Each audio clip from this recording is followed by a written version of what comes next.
I was feeling not a lack of motivation, but I guess a lack of inspiration for content. That was until I seen Inside Out 2. Y'all, let's sit down for class. It was everything I talk about. I mean, emotional processing, mastering your mindset, controlling your thoughts, your sense of self, your identity, and so much more. Oh my gosh, I loved it. And I don't know if y'all know this, but I love children's movies. So I already saw the first one, and this was just such a beautiful continuation of that. Like, kids' movies are just so good. They always have such good lessons, and they always make me cry. Like, they're just tear jerkers. And then it's just like, the answer is always love. I love kids' movies. And just the fact that Inside Out 2 did numbers at the box office, y'all, was just confirmation to me that people really do care about this stuff. People do really struggle with anxiety and with their mindset and with controlling their thoughts and with processing their emotions and with finding their joy and also just establishing their identity, especially after big life changes, which is low-key me right now. I feel like I'm having a quarter life crisis or something. It's like I shut down my Mindset Mastery membership and I just want to redo everything. But at the same time, I'm like, do people really want this? Do they care? Do they need this? What do I know? Like, what is my purpose? What is life? Like, God, why am I here? Why am I stuck on this earth? Like, I don't know. And I just discovered the song Saturn by SZA. And if y'all heard that song, that's literally me right now. It's like, stuck in this terror dome, all I see is terrible. It's like, what is the point of life? Is it just to solve each other's problems indefinitely and constantly? Is it, I don't know, just to like, I don't know. Is this like all a test? I really am just feeling so existential right now, and it's hard for me to come back down to earth. But Inside Out 2 really, I don't know, just made me be like, okay, what I'm doing is important. It really helps people. People really care about like the mind and the subconscious mind. And if this is like the biggest movie right now, then people really need to hear this stuff. And it had so many good takeaways and it relates to everything that I talk about. So I'm going to do a breakdown. And if you haven't seen it, then come back and watch this later and watch my last video instead. So I'm gonna do a breakdown in 3, 2. So like I said, Inside Out 2 touched on so many things that I talk about. The need to fully feel and process your emotions, even the perceived bad ones. Even anxiety was helpful by the end. It also depicted the way our thoughts trigger our emotions, the way our emotions fuel our actions, and also frames how we view our past actions, which were Riley's memories, and future outcomes, which were depicted as projections. So good. It also showed how all of these things create our beliefs, which creates our belief system, which all creates our sense of self and our identity, which is essentially who you believe yourself to be. And this also goes into how negative beliefs can form what I call core wounds. For example, I'm not good enough, I'm not worthy or valuable, I'm not lovable, things like that. And that in turn fuels our actions and how we show up in this world, and it's all subconscious. So the movie starts and it's kind of a continuation of the last movie, and Riley's in school and she meets these new friends and they become her best friends. And then it transitions into Riley going into high school and going through puberty and all of these different big transitional changes. And it's really these important transitional periods that we most struggle with, right? Maybe you can relate. So Riley starts off with the emotions from the first movie. I'll call them in this video the OG emotions. So joy, sadness, fear, disgust, and anger. So joy, sadness, anger, fear, and disgust. And then we get introduced to this new emotion, anxiety. So anxiety plus another few emotions that come along, I'll mention them in a second, but anxiety comes along, and I just love that they differentiated between fear and anxiety. And they kind of just casually said it in the beginning, but they stated that fear protects you from the scary things that you can see, but anxiety protects you from the scary things that you can't see. And this is super important to understand about fear and anxiety. Anxiety is literally your mind's projections. Fear is an actual, current, present danger, but anxiety is a future, imagined danger. Your mind is literally conjuring it up. Anxiety is literally your brain projecting future negative potential outcomes. And you have to understand that anxiety is literally just a function of the mind to protect you. And you have to understand that everything that your mind does, that your body does, is to protect you. I mean, even think about when you get sick. Your body is not punishing you with congestion and fever and hot sweats and runny noses. It's your body fighting the cold off for you, crazy. So it's the same thing with anxiety. It's your mind's way of protecting you. But you have to become conscious of these things because we're literal conscious beings. And you have to learn how to control these functions of the mind so they're not working against you, but they're working for you. And they depict this beautifully in Inside Out too. And they even say that in the movie. Joy just kind of casually mentions that she realizes that all emotions are good for Riley. And anxiety says, I'm just here to protect Riley. And even anxiety casually mentioned again, like, oh, I just help Riley plan for the future. So lesson number one and takeaway number one is that anxiety and fear are different, but they are both useful and necessary. And lesson number two is that all emotions are good for you. So they have the OG emotions, which is joy, sadness, anger, disgust, and fear. And then they added anxiety, envy, embarrassment, and ennui, which is like boredom, French for boredom, or like kind of just like dissatisfaction with life. And that was when Riley would be kind of like, oh, I don't really care that much. So that was ennui. And then nostalgia made a couple brief appearances. So Riley ends up getting puberty and she starts having all of these emotional outbursts. So she's like super snappy with her parents, and then she's going off to this like hockey camp. And I guess in an attempt to protect her, anxiety comes in and starts presenting Riley with all of these cautious worst case scenario perspectives, things that have literally never happened yet. If you have anxiety, then you probably can relate. So this is literally exactly what I talk about when I talk about the red tinted glasses. And if you watched any of my videos before, you might know what I'm talking about, but if you're new here, welcome. The red tinted glasses are essentially how we view the world, and it's a filter that you put on through your emotions and your past experiences. So the frame would be, let's say, your subconscious mind, and the frame color, the tint, is the emotion that you're currently experiencing. So just how anxiety could tint the color of her memory of the ball of her experience orange, it's similar with the red tinted glasses. Anxiety could tint all of your experiences with this orange tint of anxiety, and it can taint all of your thoughts with this anxious perspective. Your past, your present, and your future is distorted. So you're never actually seeing things for what they are. And that's what I'm describing when I talk about the red tinted glasses. So I'd say the biggest catalyst to my journey with the mindset work and with the emotions and everything is realizing that I wasn't actually seeing things clearly. Through doing the deeper work with mastering my mindset and mastering my emotions and,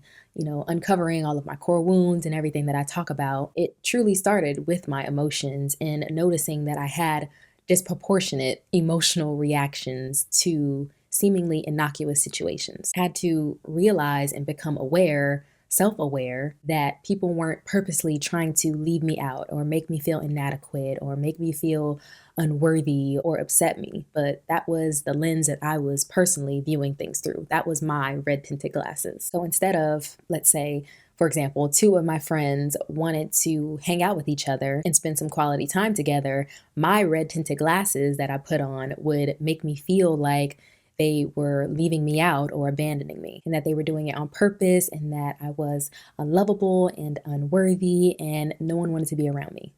You see how that works? And that's literally what anxiety and these core woundings will do to you. It will filter your reality through this negative lens, so you're never seeing things for what they truly are. So something similar happened with Riley when she found out that her friends were going to a different high school than her.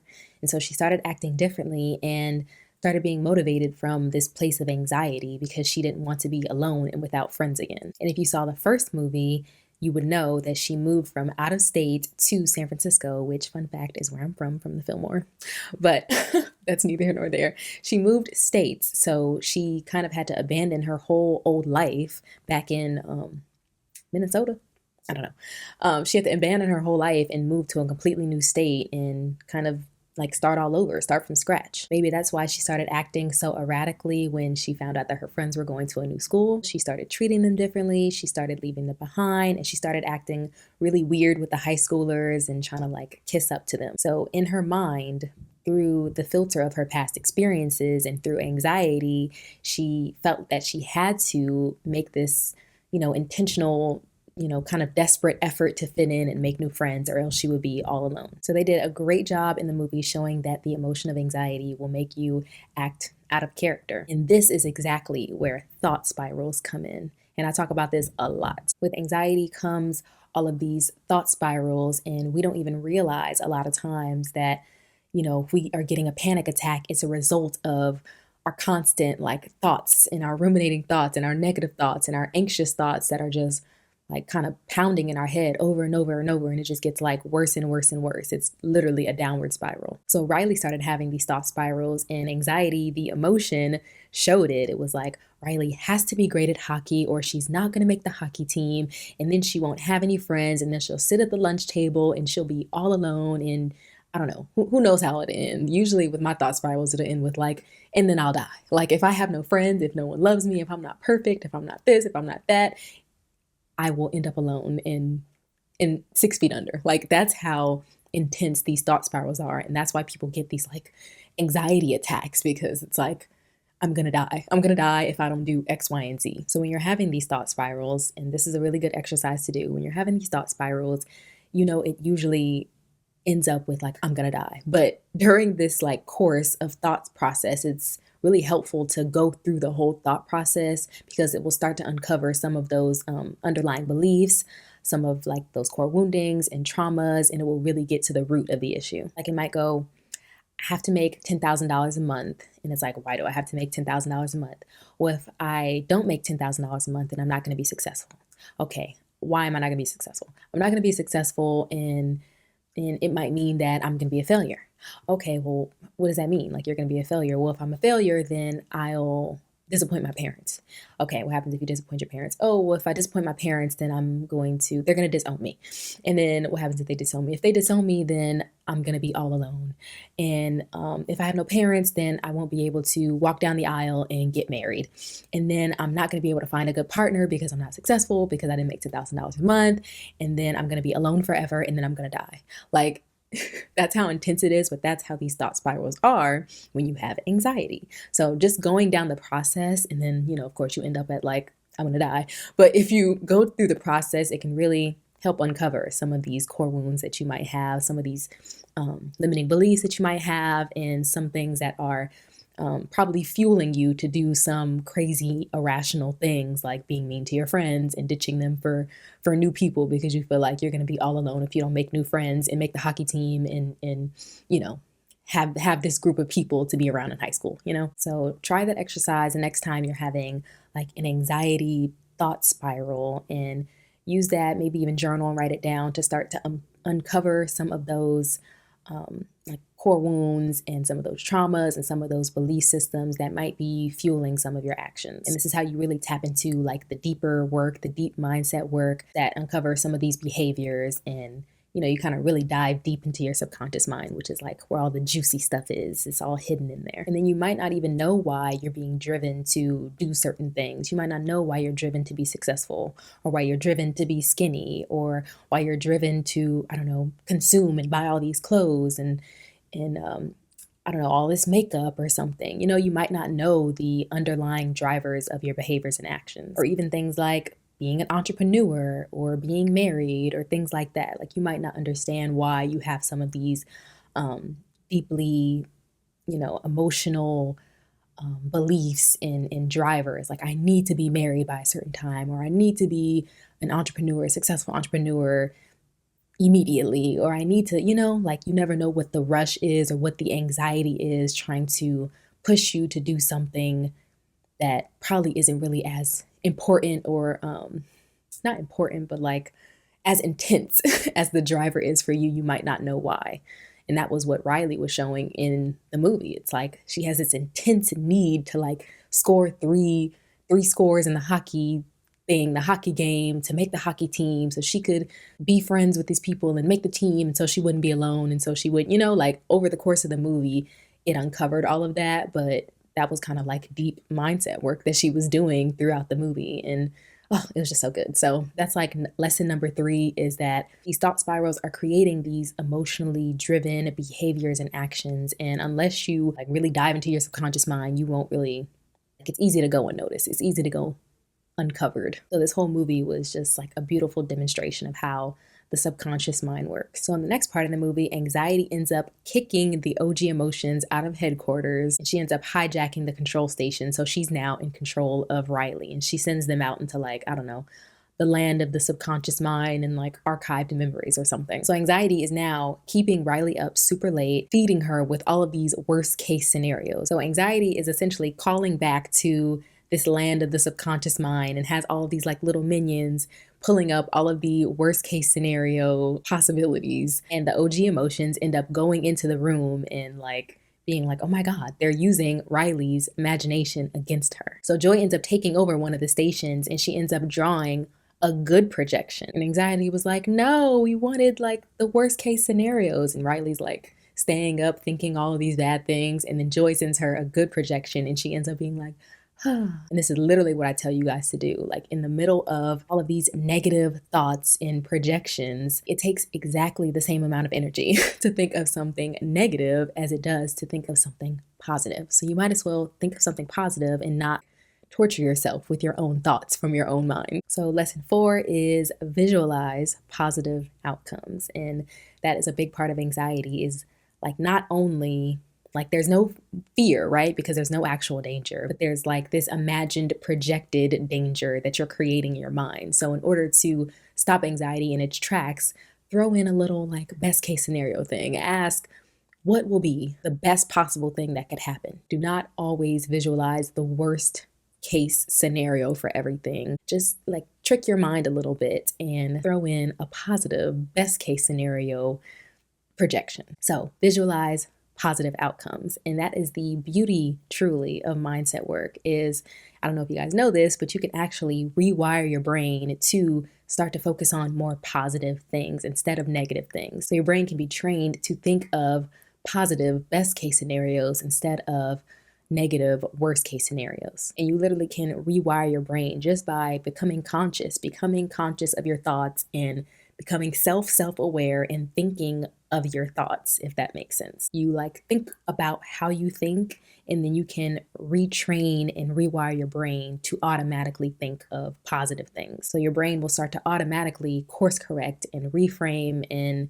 redirect to more positive outcomes. And the scientific term for this is actually neuroplasticity. They used to think that our brains were pretty much fully formed and just like done growing, done changing. You were static by the age of 25. And now we know that to not be true. We know that we can always change and always grow and always learn and always evolve, and that our minds are more malleable than what we once thought. So the biggest thing for my anxious people whose brains are in overdrive, hyperdrive, trying to protect you and have been trained to automatically think of the worst case scenarios, you can rewire your brain by consciously asking yourself, what is the best thing that could possibly happen, and ruminate on that instead. So when anxiety throws out the OG emotion, she also throws out Riley's sense of self, which is a really big part of the movie because that's what the OG emotions were searching for out in the subconscious mind. So they're like, okay, if we can just get Riley's sense of self back that has been hijacked by anxiety,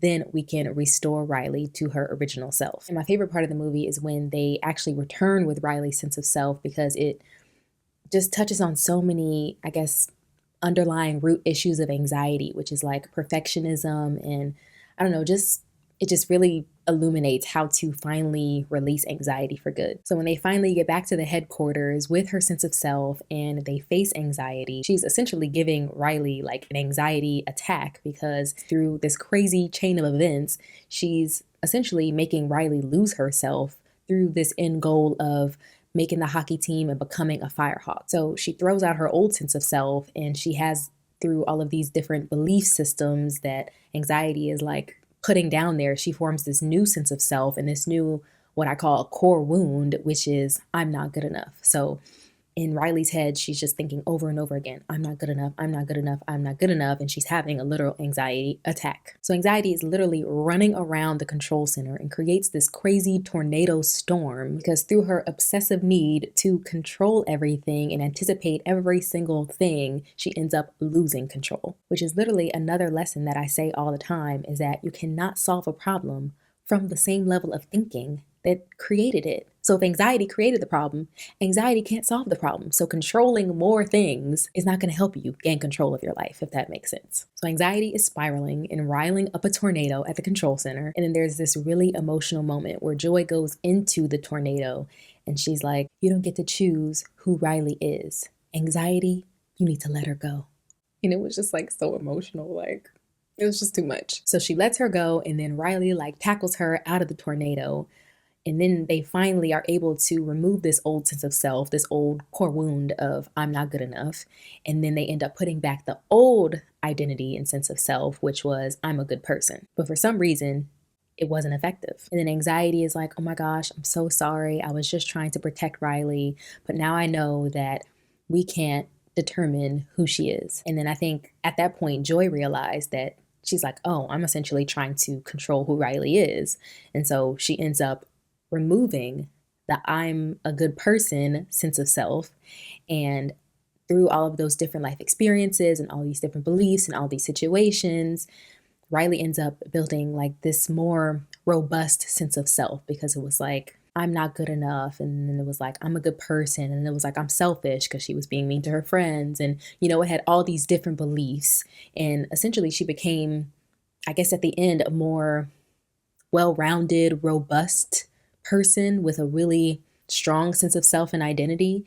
And it was just like, it was the best moment. That was my favorite part of the movie. So it kind of started off with like, you know, I'm a good person, I'm a good friend. And she had like all these really good intentions. And then just through her life experiences and everything that had happened, she was like, oh, like sometimes I'm not a good person. Sometimes I'm selfish. Sometimes I don't treat my friends the best. And then she ended up like, you know, breaking down and apologizing, and her friends forgave her. And it was just like this really beautiful moment. And of course, I cried. So I feel like the lesson in that is establish a really robust identity, not just I'm a good person, I'm a perfect person identity, because that's anxiety, that's perfectionism, right? But establishing a really good identity that takes into account that you're human. Your identity is not formed in you being like the best hockey player or some straight A student. Like you have a more robust, well-rounded identity that takes into account every single part of who you are. And it gives you space to be you, to be human, to make mistakes, to apologize, to make amends, to forgive. It gives you room to,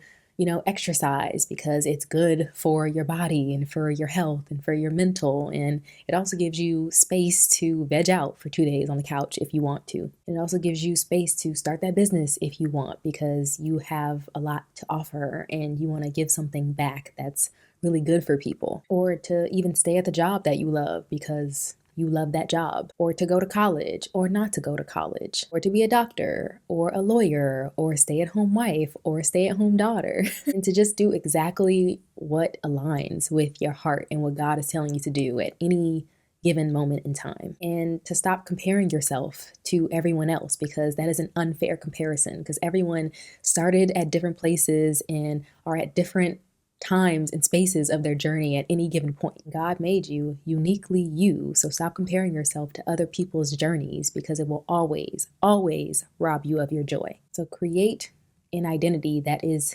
you, as much you as possible. And that really does start with removing all of these layers of the conditioning and the core wounding and gaining control of your emotions and uncovering some things in your subconscious mind and releasing them and allowing yourself to be fully you, no matter how imperfect, because we all are imperfect, even me. It's easy to just see people as their one-dimensional or two-dimensional selves through a screen or whatever, or through social media.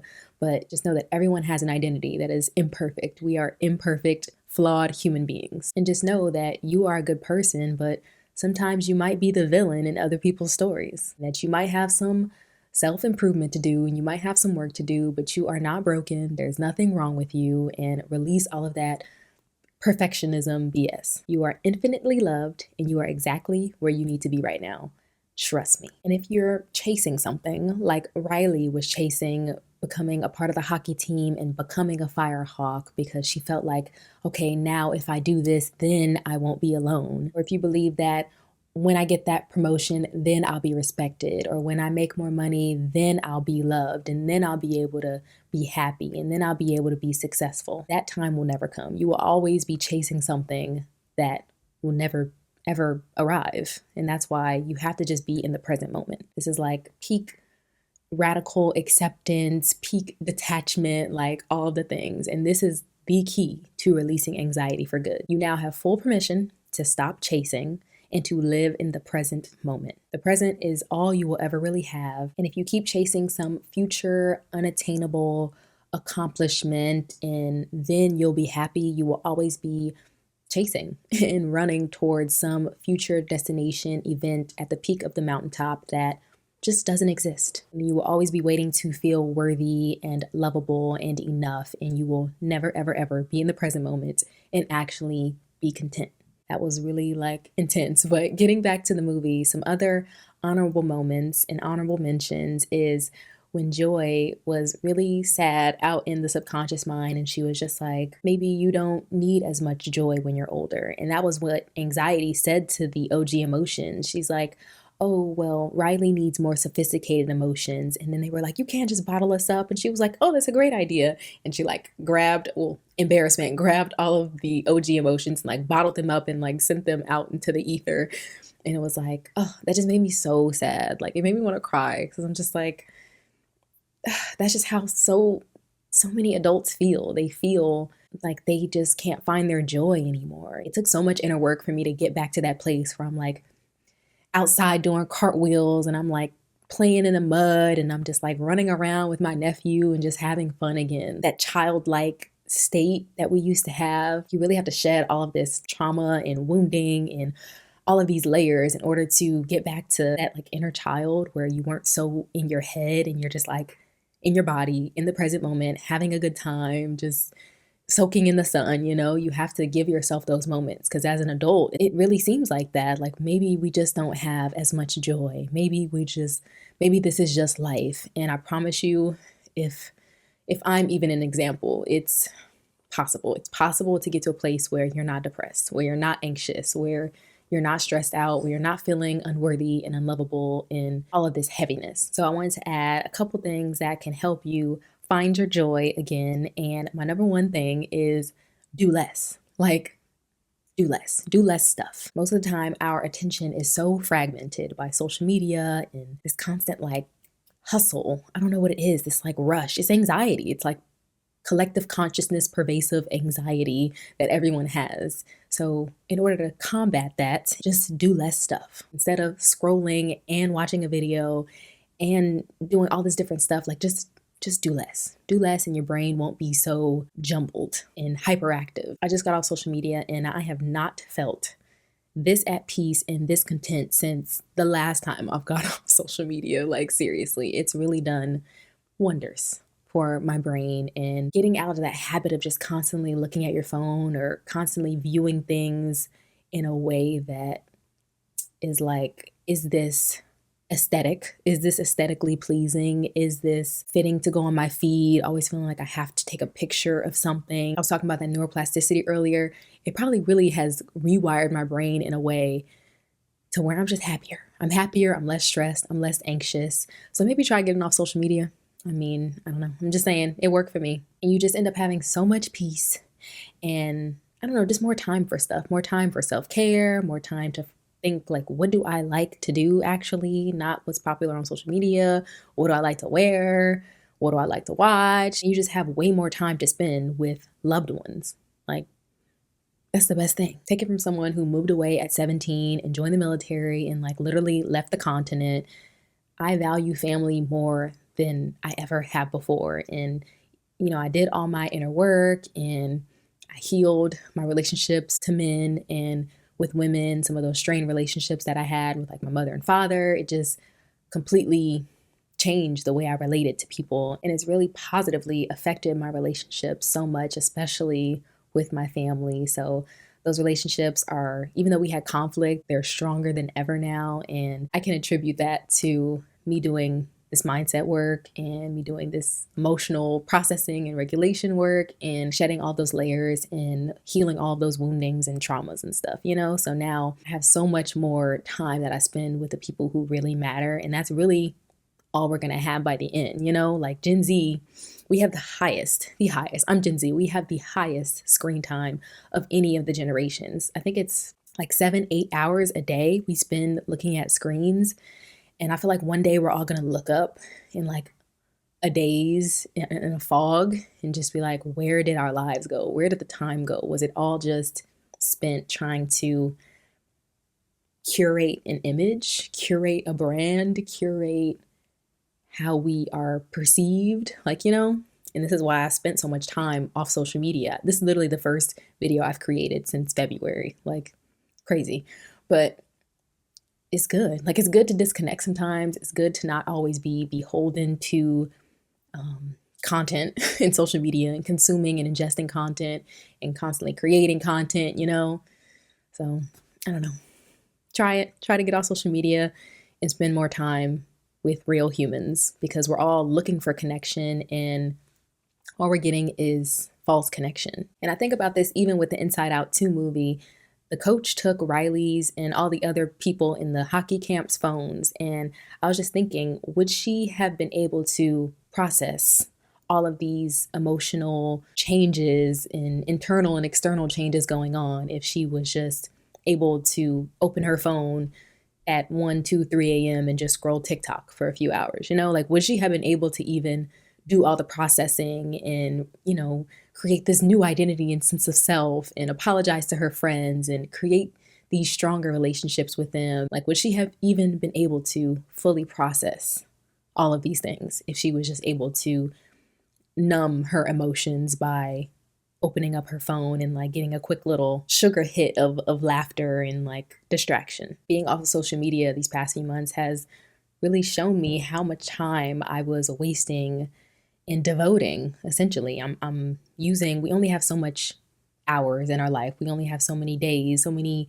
weeks and months and weekends that we have to just devote to whatever we want. So I'm buying essentially all of these junk food content and consuming all of this stuff, and it's just not healthy. It's just not healthy for you. We all know it. We all know that it's not healthy. So it just changed my perspective and showed me how much time I actually was devoting to consuming this junk food content. And that's on the flip of actually creating connection and creating even content that is meaningful to me and like meaningful to my life and to my work, and creating connections that are going to be long lasting. And I also think, I'm digressing here, but I also think about, as a Gen Zer, how much different my life would have been without social media. Like, would I have even had this much anxiety and had to do this much deeper work if I wasn't on social media and having to face all of these different, you know, trends and everything? You know, it's just constant. It's constant. And I'm like,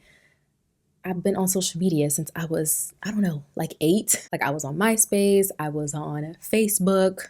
In like middle school, I joined Facebook.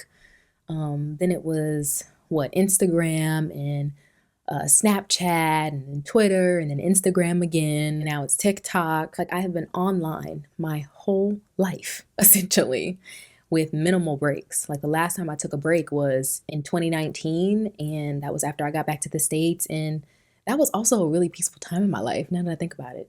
I don't know, I might really just stay off socials. I don't know. And that's what I read about in, I'm digressing.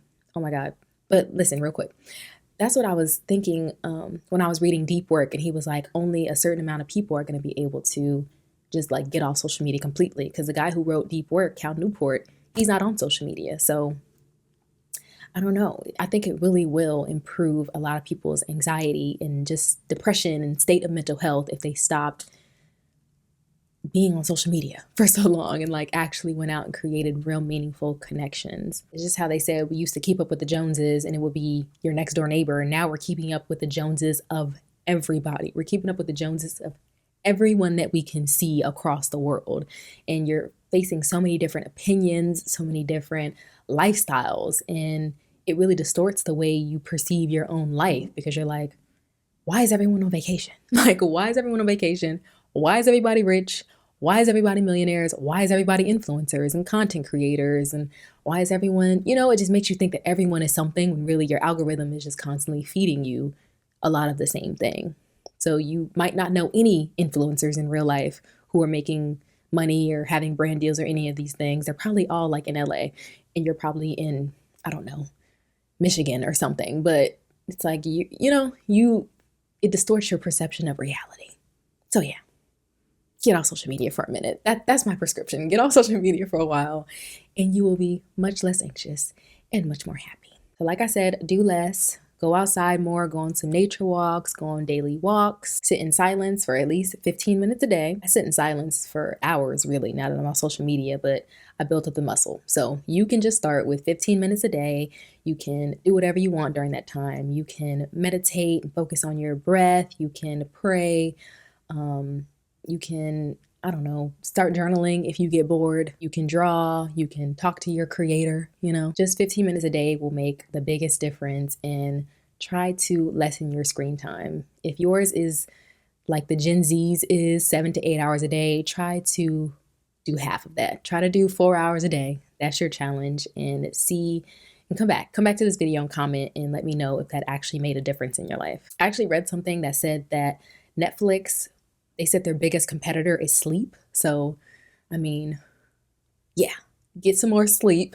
Because if the competitor of Netflix is sleep, then yeah, that shows you something. They're not even fighting against each other now. They're fighting against your own biological needs. So no wonder you're so anxious if you are not getting enough sleep, if you're not drinking enough water, if you're not going out into nature, if you're not breathing deeply. I heard a lot of people don't even breathe like enough. So breathe deeper, get some quiet time, and also measure and track these things to know if you're improving. I read something too. I'm always like reading articles and studies and stuff, but it said that just tracking something, even if you don't make any changes, just tracking it will actually show improvement over time. So I think the study was over Thanksgiving. They tracked people who didn't weigh themselves and the people who did weigh themselves. And the people who did weigh themselves and didn't even change anything else ended up, I think, gaining less weight than the people who didn't weigh themselves. So just track it, see if it improves, track your sleep, track your water intake, write a food diary, see what you're putting into your body, track everything, and then just see if it sticks. All right. So yeah, do less things. It will create more space in your life for you to add in more advantageous things like, Bible study or taking walks or hanging out with friends and meeting new people and making real life connections and going and touching grass and being out in nature and all of those good things. And when you shut off your screen, you might actually realize that you have more time in the day than you thought. So go touch some grass. I love you. But more importantly, God loves you, and I'll see you in the next one.